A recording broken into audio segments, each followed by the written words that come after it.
3 epic weight loss meal building hacks that you absolutely need to know. You already know that you need enough protein. You already know that you need enough veggies and enough fiber. You already know that you need to manage your starch intake to create significant and sustainable results. However, actually putting that into practice and what that looks like in a meal can get downright confusing.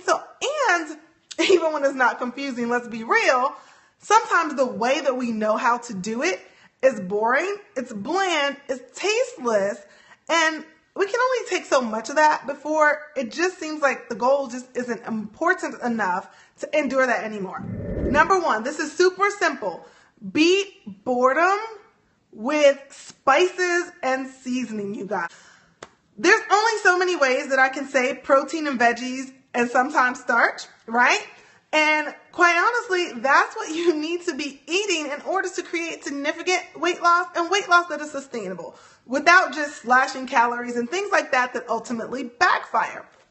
However, if your strategy is to eat bland chicken and steamed green beans, 4 or 5 times a day forever, you're not really going to stick with it. And if you do, just because you're just like, you have steely determination, you're going to be miserable while you do it. So one of my hacks is to use seasonings and spices to make things new again, if you will.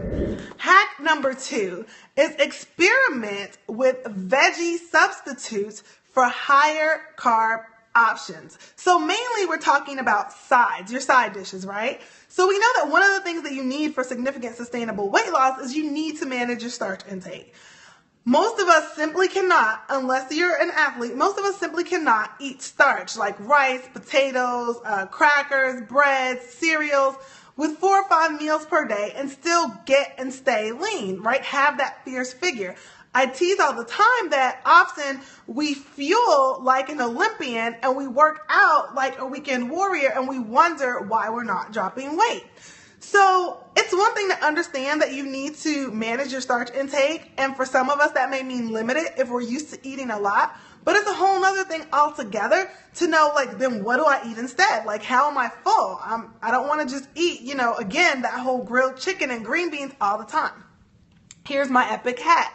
You experiment with veggie options to take the place of some of that starch. So here are some examples. So if you love spaghetti and you know that tons and tons of pasta is not your friend, right? It doesn't help you on that road to a fierce figure. So experiment with things like spaghetti squash, where you cook the spaghetti squash and it actually comes out like noodles, like spaghetti, and you put your meat sauce over that. Experiment with things like zoodles, where you take zucchini or squash and you use a spiralizer and you make zucchini noodles. I hear you could actually buy those already made now from Whole Foods.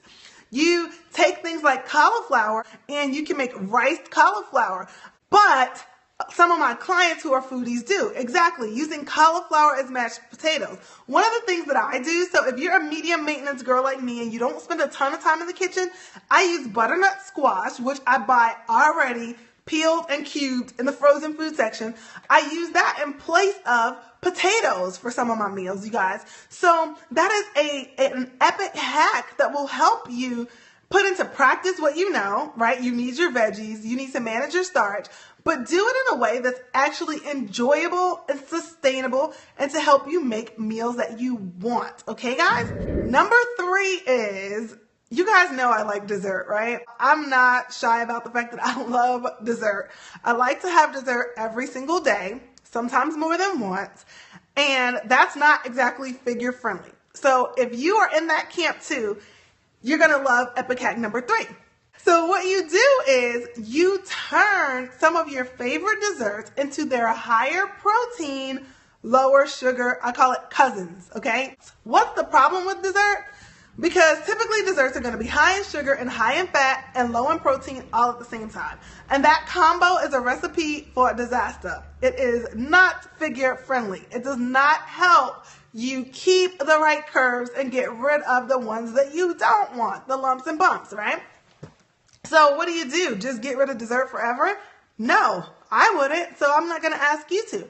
But you can change some of your favorite desserts, ones that you like to enjoy regularly, into their higher protein, lower sugar cousins. And here's what that would look like, you guys. So one of the things that I enjoy things like cheesecake, I enjoy things like brownies, I enjoy cobblers, so things that are like bready and fruity at the same time. I really enjoy ice cream. But I use Isoline Shake, and what I do is I blend it with less water but more ice than is recommended, and just a tiny pinch of banana in the chocolate one. Seriously, you cannot tell me. It legit tastes like a chocolate banana milkshake. And sometimes I make it really thick that I can actually spoon it, and it's like ice cream.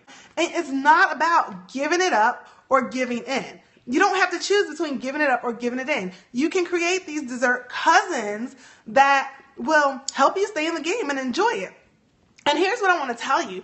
Because these desserts are going to be high protein and lower sugar, you can use them as actual meals or snacks. So what I'll do is I'll have my dinner, and then you know that, 8 o'clock, 8:30, when you're itching for something, you want something, and especially something sweet, then you go and you get that instead.